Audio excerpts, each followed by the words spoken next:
Armand Rosenberg, bonjour, vous êtes le président de la Chambre régionale de l'économie sociale et solidaire. J'ai regardé sur votre site et le slogan c'est « Donnons du sens à l'économie ». Est-ce que ça signifie que pour vous, l'économie traditionnelle, ça n'a pas de sens?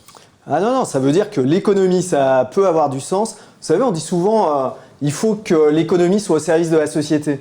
Bon alors c'est bien de le dire, mais comment on le fait? C'est à vous de nous répondre. Qu'est-ce qui caractérise justement l'économie sociale et solidaire? Ce qui la caractérise, c'est que par définition, elle s'évalue sur son utilité, elle s'évalue sur sa capacité à créer de la valeur. Mais dans la valeur, il n'y a pas que l'argent, il y a aussi l'utilité, et c'est comme ça qu'on l'évalue. Bon, et alors, comment on sait qu'on est dans l'économie sociale et solidaire? Parce qu'une entreprise traditionnelle, elle paye ses impôts, elle fait vivre ses employés, elle participe à la création de richesses du pays. Est-ce que les entreprises de l'économie sociale et solidaire, elles seraient pareilles? Ben ouais, elles sont pareilles en fait. 300 000 emplois en Auvergne-Rhône-Alpes. Combien d'entreprises?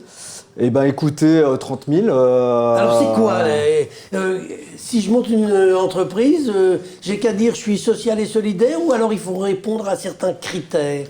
Vous vous êtes donné des objectifs déjà, si vous êtes un entrepreneur social.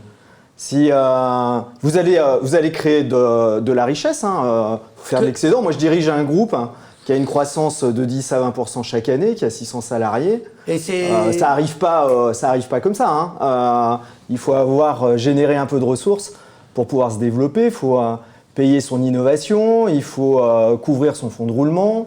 Bref, comme toutes les entreprises. Comme toutes les entreprises. Mais il y en a que vous connaissez très très bien. Les mutuelles de santé sont pour la plupart des entreprises de l'économie sociale et solidaire.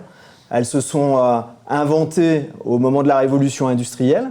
Ce sont d'abord des ouvriers notamment qui sont rassemblés, qui ont créé des caisses de secours, qui à partir de ces caisses de secours ont créé des centres de soins, ont créé des centres, des systèmes d'assurance. Et aujourd'hui, on a des entreprises, une très belle entreprise comme Aesio Mutuelle qui représente quelques milliards d'euros.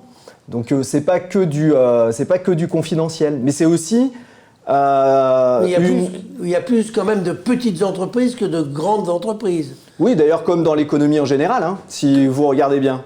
Oui, comme dans l'économie en général, puisqu'on dit toujours que la richesse de l'économie française et régionale, ce sont les petites et moyennes entreprises. Et alors donc, qu'est-ce qui est très différent? C'est que ce sont des entreprises collectives. C'est-à-dire que moi, à un moment, on me disait, mais toi, qu'est-ce que tu fais? Tu crées des entreprises et... Oui, en même temps, moi, ce qui me passionne, c'est de créer des entreprises, mais me définir comme un entrepreneur comme les autres, c'était un truc qui me faisait un petit peu bizarre, parce que je voyais bien qu'il y avait quelque chose de différent. Et maintenant, je dis que je suis un serial co-entrepreneur. À un moment, on m'a dit, tu es un serial entrepreneur social. Il y a un truc qui n'était pas complètement faux. Et aujourd'hui, je dis non, je suis un serial co-entrepreneur. Parce que nos entreprises, ce sont des entreprises qui sont collectives, qui ont mis en avant une logique de démocratie interne. Et puis, l'autre grande particularité, c'est que l'argent, on sait d'où il vient et on sait où il va, et notamment où est-ce qu'il va. Eh ben, il va dans l'entreprise elle-même, il n'en sort pas. Il reste dans le projet, il reste dans le projet industriel. Vous n'avez pas besoin de rémunérer des actionnaires? On ne rémunère pas les actionnaires, ou très très peu. Là où il peut y avoir des participations, moi, notamment on crée des sociétés coopératives. J'ai des parts dans les sociétés coopératives, mais vous touchez un peu de sous quand même au moment... Pas en tant qu'actionnaire. Jamais. Non, jamais. En tout cas, dans celle-là, jamais. Il y en a quelques-unes où on peut un petit peu, mais avec des taux qui sont très faibles. Et surtout, si on quitte l'entreprise, on ne part pas avec ses réserves. C'est-à-dire que l'argent qui est gagné est investi dans l'entreprise et cet argent va y rester. Ce qui est une grosse différence avec l'entrepreneuriat conventionnel. Et pour moi, ce n'est pas un jugement. Moi, j'aime bien la pluralité. Donc, chacun choisit la façon dont il veut le faire. Mais ça permet, par exemple, de sauver des entreprises qui sont reprises par leurs salariés. Dites-moi, Armand Rosenberg, pour les salariés, quelle différence entre être payé au SMIC dans une entreprise du CAC 40 et être payé au SMIC dans une de vos entreprises? En tout cas, dans les nôtres, je pense que les salariés d'un grand nombre d'entreprises de l'économie sociale, ils savent pourquoi ils travaillent. Ils travaillent bien sûr pour leur salaire. Un salarié, c'est toujours quelqu'un qui met à disposition sa force de travail à un employeur. Mais là, en plus, ils travaillent dans des entreprises qui ont pour vocation d'être utiles à la société. Quand il y a de l'argent, quand il y a de la valeur qui est générée, cette valeur, elle est dans l'utilité. Est-ce que c'est du paternalisme? Bah non, c'est juste l'inverse.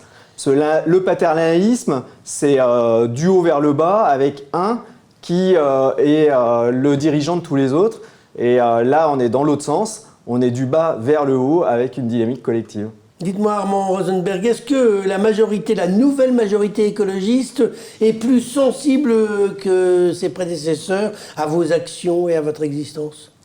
Oui, je pense qu'elle est plus sensible, hein. Enfin, en tout cas, on le voit dans le programme. Et elle est plus sensible parce que c'est une démarche qui est un peu plus bottom-up que top-down. Et donc, ça va dans... Je n'ai pas compris ce que vous vouliez dire, là. Ah, elle est plus ascendante que descendante.